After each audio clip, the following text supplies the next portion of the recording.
విశాఖ నగరంలో స్వర్ణాంధ్ర స్వచ్ఛాంధ్ర కార్యక్రమం భాగంగా 92వ వార్డు గోపాలపట్నంలోని రజకుల కాలనీ చెరువు వద్ద జలధార జలహారతి కార్యక్రమం ఘనంగా నిర్వహించారు. ఈ కార్యక్రమానికి MLA Ganababu, zonal commissioner Hemavathi హాజరై చెరువు పరిసరాలను పరిశీలించారు. చెరువు నీటి వనరుల పరిశుభ్రత, సంరక్షణ, నిర్వహణకు చేపట్టాల్సిన చర్యలపై అధికారులు రూపొందించిన ప్రణాళికను వారు సమీక్షించారు. ఈ సందర్భంగా జల సంరక్షణ జీవధార అని ఎమ్మెల్యే పేర్కొన్నారు. భూగర్భ జలం మట్టం పడిపోవడం వల్ల భవిష్యత్తులో నీటి కొరత తలెత్తే ప్రమాదం ఉందని హెచ్చరించారు. అనంతరం సీఎం చంద్రబాబు ఆదేశాల మేరకు ప్రతి నీటి వనరులను కాపాడుకోవడం, పరిసరాలను పరిశుభ్రంగా ఉంచుకోవడమే జలధార జలహారతి కార్యక్రమం ప్రధాన లక్ష్యమని వివరించారు.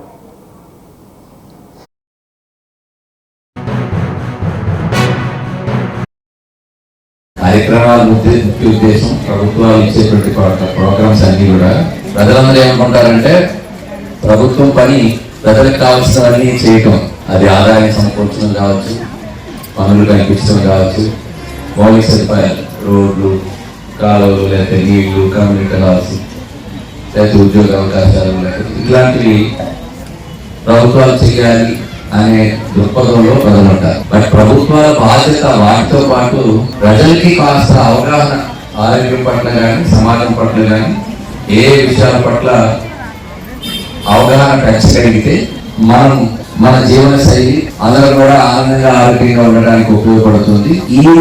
ఈ రోజుగా భవిష్యత్ తరాలకు కూడా ఉపయోగపడేటువంటి కొన్ని అంశాల పట్ల ఇప్పటి నుంచి కార్యక్రమాల ముఖ్య ఉద్దేశం